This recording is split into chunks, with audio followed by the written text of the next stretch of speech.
As I hear little drummer boy, I'm reminded of my grandma and grandpa's house, where I spent a lot of time growing up, and in their home they had this I don't know, probably 8-foot long console, and you lifted up the top, and there were speakers on the front. And maybe some of you remember these types of things, and I remember it because it had both an 8-track player in it and a record player in it, right? Some of you are tracking along, you're telling your age. And I remember the one song that I remember playing on that every year was Drummer Boy. And so every time I hear that, I think about Grandma and Grandpa's house.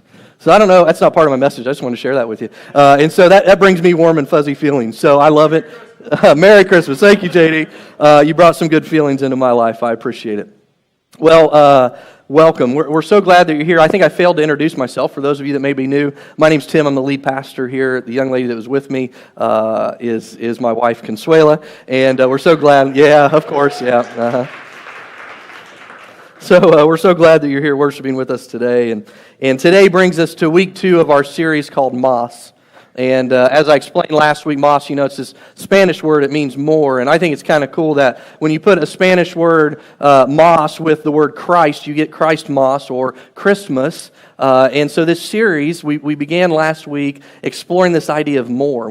How do we receive more when we know Christ? And so last week we talked about more hope. And I've just got to tell you, I've heard so much feedback from that message last week. And if you've not gotten a chance to listen to it, I want to encourage you to do that or watch it. Both the audio and the video are online on our website. You can check out both of those, or through the Journey Church app. We've got them both there as well. But I want to encourage you to do that, especially if you find this season brings with it mixed feelings, and maybe you self-identify and say, I don't have as much hope as I once did. It's a great message. I want to encourage you to check it out. But today we come to part 2 or week 2 of this series.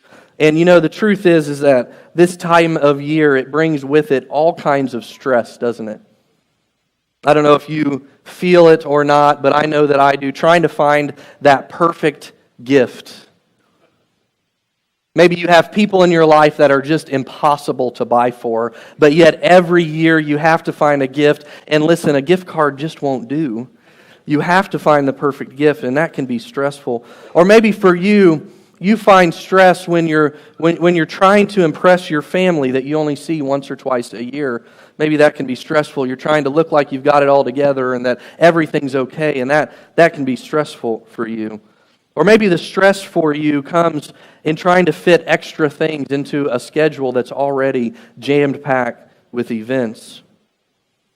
You couple that idea, the idea that Christmas, at the month of December, really, as we get through Thanksgiving, it just kind of ramps up. And so there's an extra amount of stress in our lives. But you couple that with the fact that for many of us, this season reminds us of memories that we'd rather forget. Or maybe for some of us, it drums up this pain that we've not fully worked through, and we'd really rather not acknowledge that we're still struggling with it. For some of us, we can find ourselves downright depressed during this time of year. And when we find ourselves dealing with pain and hurt and depression and the extra stress of the holidays, we can easily find ourselves asking ourselves, what is wrong with me? What is wrong with me? We can find ourselves at the end of ourselves, and we're working and we're trying, and we are just trying to make it through. Maybe that's where you are, just trying to make it through. And the truth is if we are under the weight of what this season and this holiday can bring, then we will naturally try to find ourselves ways to get through it, ways to manage it, won't we? We'll try to find some help to make it through. And some of us, we find help in the most unhealthy of places. We find ourselves just trying to make it through, and yet we hear this voice in the back of our minds, and it's mom or it's dad, and they're telling us, just suck it up. Just get through it. There's no time for crying or feeling sorry for yourself. Don't be weak. And so we find help in ourselves. We rely 100% on ourselves. I can do it. Suck it up, cupcake. I've got this. And when we try to face our problems alone, you know this, we can easily find that one really is the loneliest number. And even if we try to reach out for help, we either find that we end up pulling back too soon or too quickly, and we don't allow people to fully help us, or we find that there's simply nobody around to help us. For others of us, when we couple depression and pain and hurt with stress of the Christmas season, we can find that we can turn to coping mechanisms during this time of stress and despair. Alcohol, drugs, pornography, workaholism, withdrawal, food, and the list goes on and on. And as you know and as I know, these things are just temporary fixes, aren't they? They may make us feel okay for a short time, but over time they leave us empty and worse off than when we started. There's got to be more. There's got to be something different that can help us through this season that brings with it so many things, but so often we turn to these false imitations of the real thing. And it's probably no surprise to you that today I would submit to you the big idea of this message and the big idea of getting through all of this is that when we turn to Jesus, we find help. We find more help. When we turn our hearts and our minds to Jesus, when we give Jesus our request, when we give Jesus our pain and our hurts and our stress, we can find more help than anything will deliver here on earth for us. And so what I want to do is I want to unpack with you this truth of turning to Jesus for more help. And here's the first thing, you can fill it out on your outline, and I thought it was important to say this out loud, is that we all need help. Whether it's Christmas time, whether it's Thanksgiving, whatever time of the year that it is, we all need help. And I know I heard one amen, but there's many more of you in the room today. We are broken and messed up individuals. And I believe it's about time that we all admit that. I'm thinking back to a conversation I had this week. And somebody was telling me about their past. And they just said, "Pastor, please tell me that you're not going to think any worse of me." What? You have an impression that somehow I'm going to think worse of you because you told me about some things you did in your past? I said to him, doesn't make me think any worse of you. Just confirms what I already knew about you, and that's that you're human.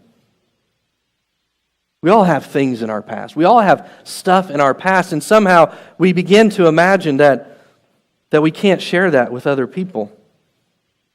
What better time, church, hear this, what better time to admit that we all need help than during a season where we're celebrating the one who came to give us help? You may say, "Well, Pastor, my life's good. Things are good. I've got a good job. My relationships are good. Pastor, I'm good."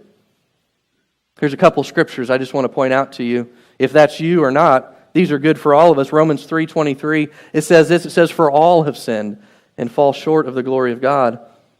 What's that second word in there?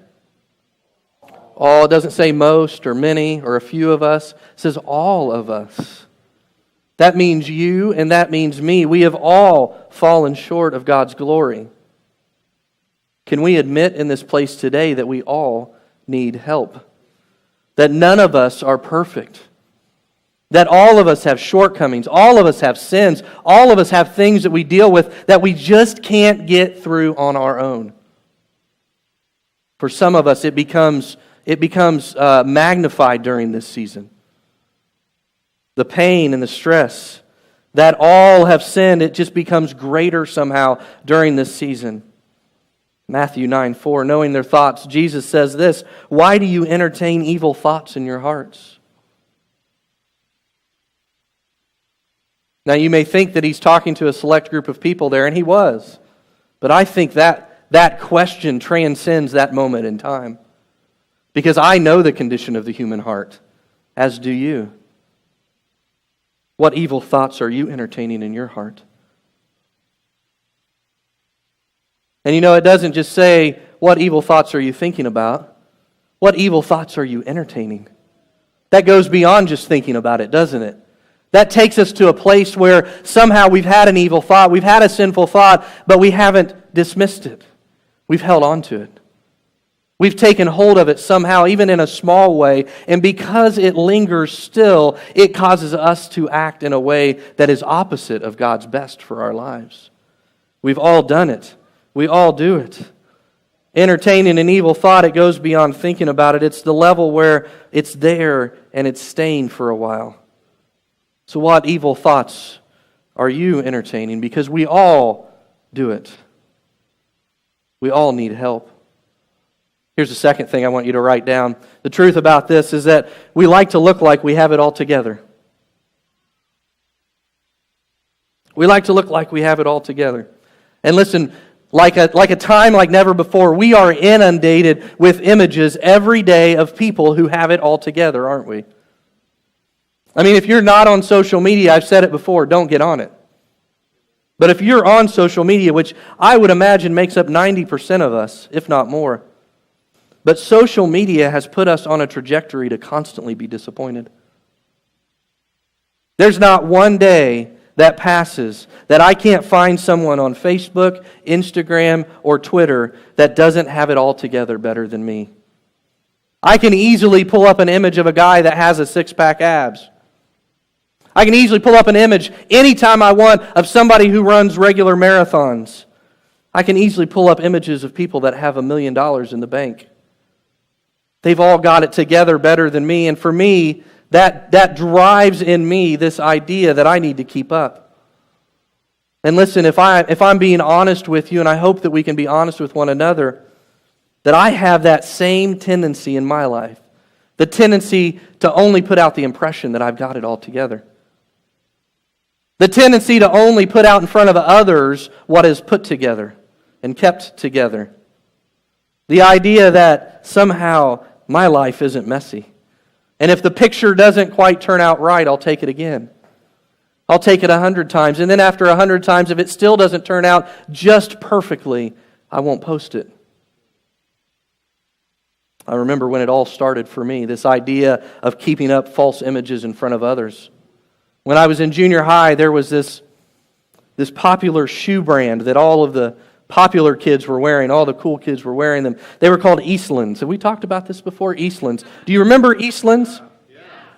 Eastlands were some shoes if you're around my age, or maybe you had kids or my age, or maybe you looked ahead to kids that were my age. I don't know where you're at on that. But there were these shoes, Eastlands, and you wore them without socks, and somehow the popular kids, they were able to curl up the ends of the shoestrings. You guys remember this? No? I'm getting some blank stares. But there was this thing, and I was in junior high, and all the cool kids were wearing Eastlands. Well, my family, we didn't have enough money for Eastlands. The Eastlands were $100 plus shoes. We didn't have the money for those. And so I remember, though, that I found some knockoffs. They were probably called Westlands or something. I don't remember what they were called, but they were knockoffs. And this was a time, just to clarify a little further, when kids were pegging their pants, pegging their jeans. It's coming back now, but that's how old I am. Fashions are coming back. It's awesome. But I had these Westlands, I'll call them. They weren't Eastlands. They were Westlands. They were knockoffs. And so I remember that I wanted these shoes so badly because I desired everything to be popular, to be accepted, to be wanted, because I was anything but. Junior high years are rough. And I remember I wore them to school. So proud. Thinking I'm going to fit in. Nobody's going to notice that they're not Eastlands. They look almost identical. And I was walking down the hallway, very first time of wearing them, and a kid stopped me, popular kid. He said, "Hey, did you get some new shoes?" I was like, "Yep." He's like, if you want to be popular, you should probably really wear the real shoes. And I remember in that moment being devastated. Because what I thought was going to happen didn't happen at all. And in fact, the opposite of what I thought was going to happen happened.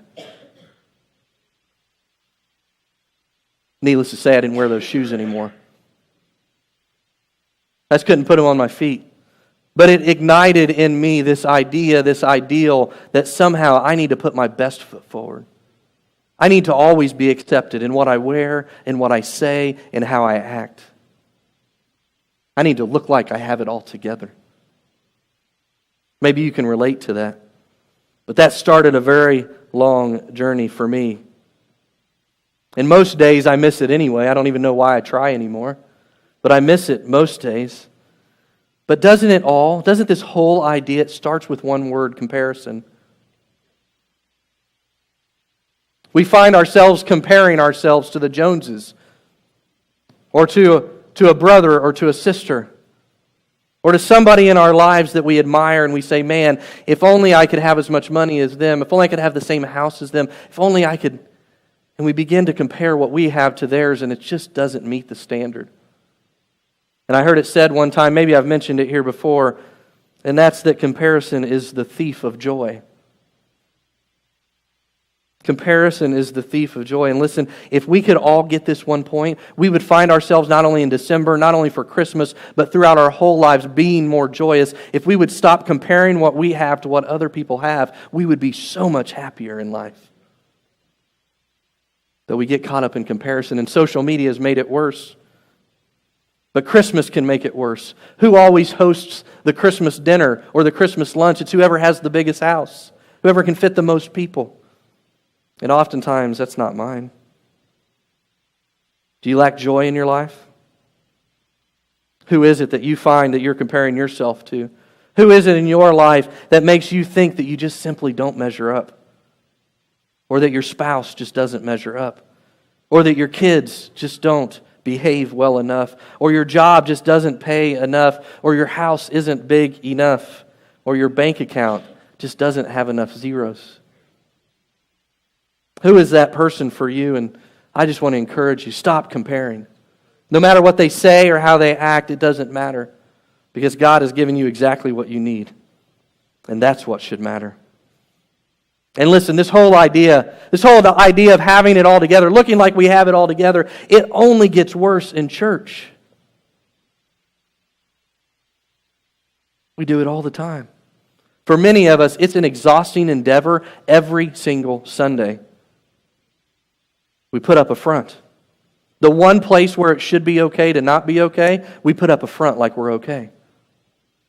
We don't come forward for prayer at the end of the service because we're worried about what others will think of us. We don't open up in small group or we don't attend our small group because we're worried that others may see that we don't actually have it all together. We don't raise our hands at the end of the service to acknowledge that we need more hope or that we need more help because we don't want the people around us to know what we're going through. We won't reach out for help because we're too caught up in trying to look like we've got it all together. You know how Scripture characterizes that. Matthew chapter 6, verse 5. And when you pray, don't be like the hypocrites, for they love to pray standing in the synagogues and on the street corners to be seen by others. In other words, when we do that, we are hypocrites. Because none of us have it all together. We all need help. We all need others. And we all need Jesus. And when we put up a front, we are being a hypocrite. I would imagine that for many of you, you were on board. Yeah, Pastor, yeah, I know somebody that needs to step up and raise their hand and come forward for prayer. But what happens when that person's you? What if that's you that needs to take those steps? What if it's you that's been a hypocrite for too long? And that freedom and help lies on the other side of your hypocrisy. Because God knows, doesn't He? Psalm 44:21. Would not God have discovered it since He knows the secrets of the heart? He knows the deepest parts of us. Why withhold? Why hold back? He already knows. He already knows. Here's the third thing that you want to put down on your outline, and this is full of great hope for all of us, and that's that Jesus can sympathize with us. I brought a second pair of shoes with me today. These are my exercise shoes. You can see they're not very worn. That's not a joke. I brought my shoes with me. And you know, these shoes, they represent a lot of things for me. How many of you have shoes? A few of you? Okay. In these shoes, I've received devastating news. In these shoes, I've experienced the lowest of the lows in my life. In these shoes, I've been hurt. And in these shoes, I've hurt others. In these shoes, I've been angry. I've been sad. In these shoes, I've grieved the loss of people I love dearly. In these shoes, I've been criticized and I've been questioned. In these shoes, I have criticized and I've questioned others. I bet for most of you, you have shoes like these too, don't you?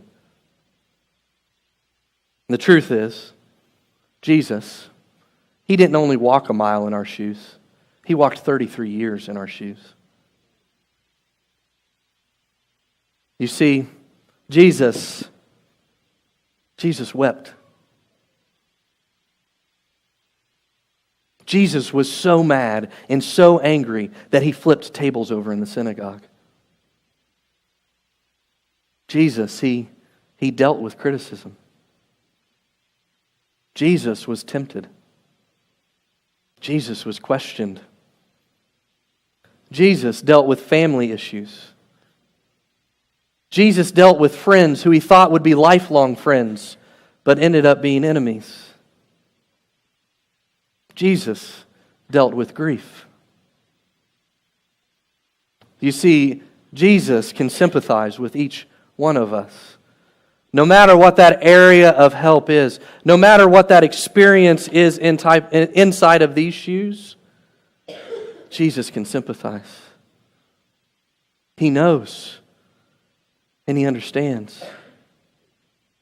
Have you ever asked yourself, why 33? Why 33 years? Why did Jesus have to live 33 years? I mean, after all, couldn't God have accomplished His goal in less than that? Why is it 33 years? In fact, God probably could have accomplished His goal in a whole different number of ways, couldn't He? He's God. Why send a man that lives 33 years? Well, I think one of the reasons is for this very point. So that He could say, I understand. I get it. I have felt that. I have been through that. I know how bad that hurts. He walked 33 years in our shoes. And I love the way Hebrews chapter 4 puts it. Therefore, since we have a high priest who has ascended into heaven, Jesus, the Son of God, let us hold firmly to the faith we profess. For we do not have a high priest who is unable to empathize with our weaknesses, but we have one who has been tempted in every way, just as we are, and yet He did not sin. He's been there. He's done that. He got the t-shirt. He can sympathize. He can empathize. He knows what it's like.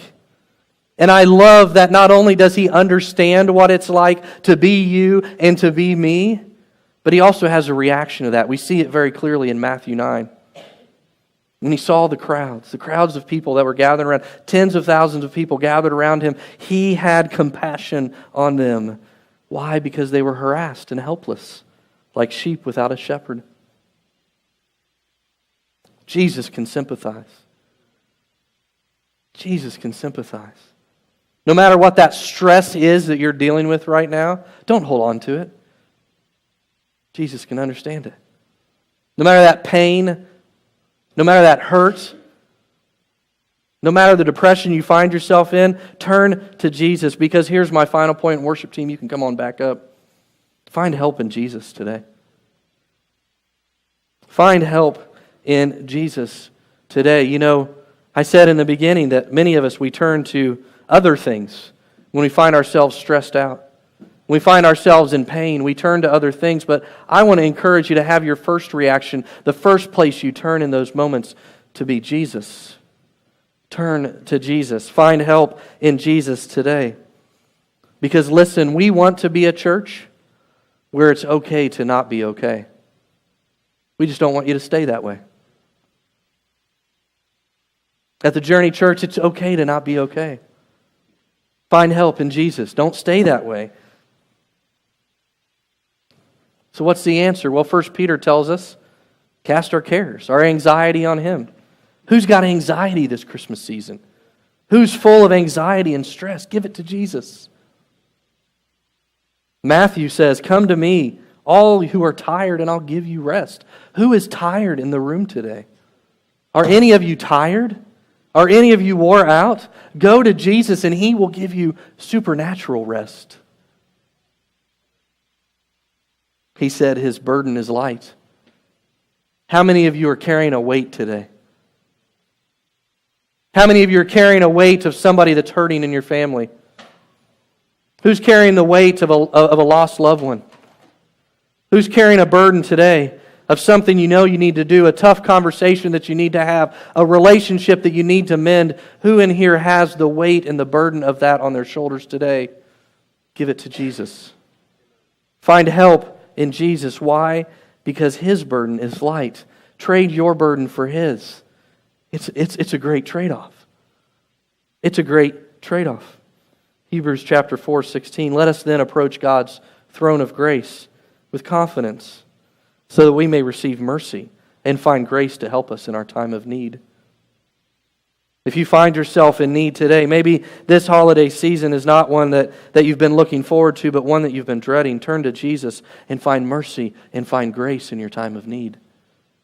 Maybe you've been given some bad news lately, a bad diagnosis. Turn to Jesus and find mercy and grace in your time of need today.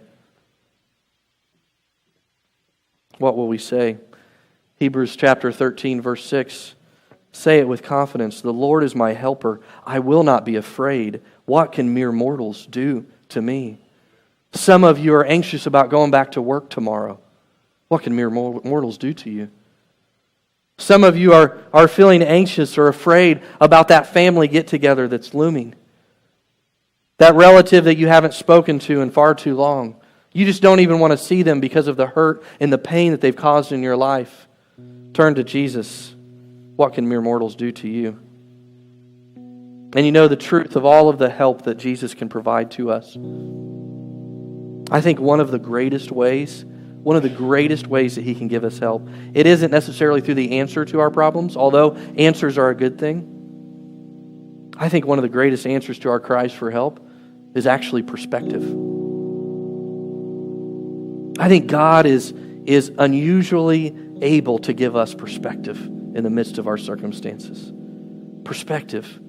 You see, sometimes we see our problems through a very narrow lens. We see our problems and our situation through a lens that causes them to become big and overwhelming. We see them through our own lens of our preferences, or our experiences, or our hurts, or our disappointments, or our own understanding.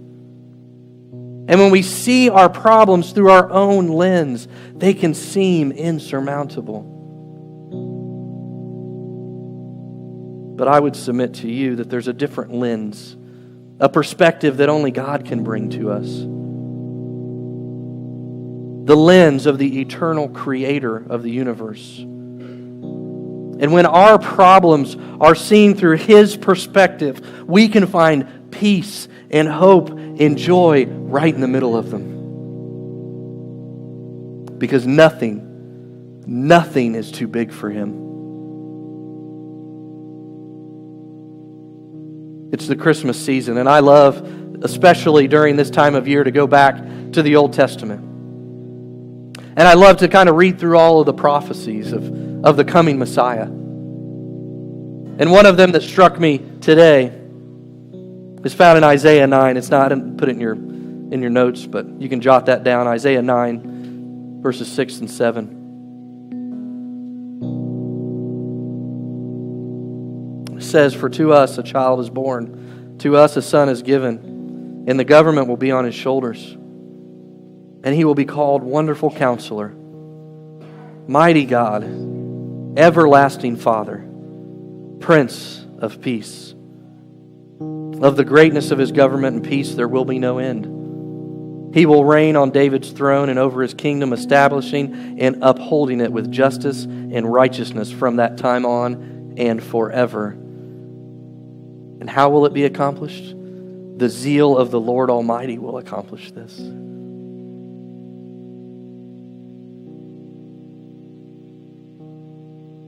During this Christmas season, no matter where you find yourself on the spectrum of life is good, or Pastor, I've got some real big problems I'm dealing with, I believe every one of us needs to be reminded of those names of Jesus, Wonderful Counselor, Mighty God, Everlasting Father, Prince of Peace. No matter where you find yourself today, He's here. He gets it. Somehow it's easy for us to hold back. We think maybe a problem's too small. Or we think it's something that we've just been given to face on our own. But I think Jesus desires different. I think no matter what the problem is, no matter what it is that we need help with, I think His first desire is that we would turn immediately to Him. We all have problems. We need to stop acting like, especially on Sundays and in church settings, like we have it all together. And we need to grab a hold of the idea that He gets it. He's been there. He understands. He knows. And that He is our answer. That He is our answer. So I want to invite you right now to go ahead and bow your heads and close your eyes.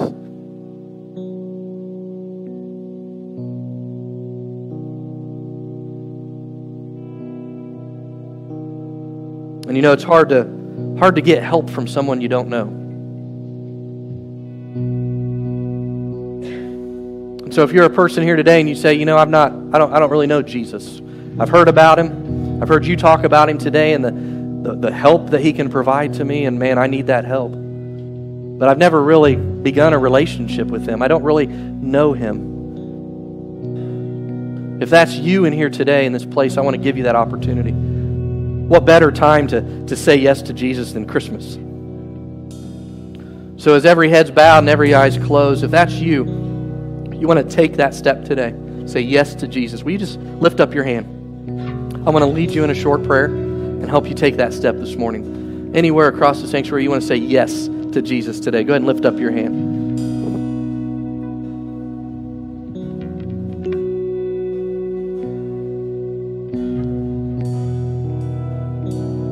Anywhere at all.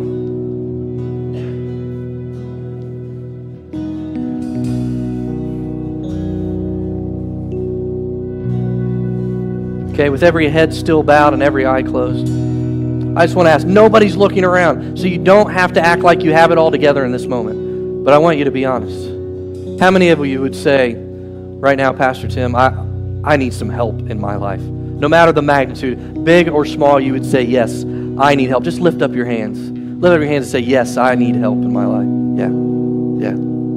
Yeah. Hands all over the place. Well, here's what we're going to do. You can put your hands down.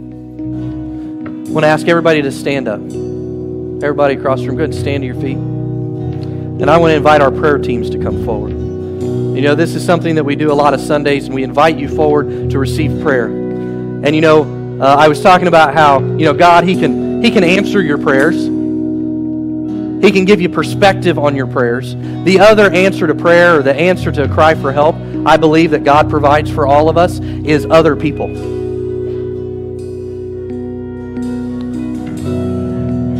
And that's what these couples are. That's what these teams are here for, is to partner with you at your point of need and to say, yes, I agree with you in prayer. We're going to take this need. We're going to cry out to Jesus today together, so you're not alone, together, and say, Jesus, help this person, help in this situation, help them.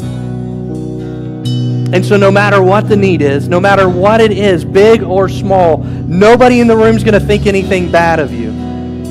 They're not going to judge you. They're not going to think your life is messed up. Just step from where you are come forward, find one of these prayer teams, and receive prayer. We'll give time. We're going to give you some time to do that. But don't delay. Move from your seat and come now. Worship team, they're going to begin to sing. But come from your seats now and get prayer today.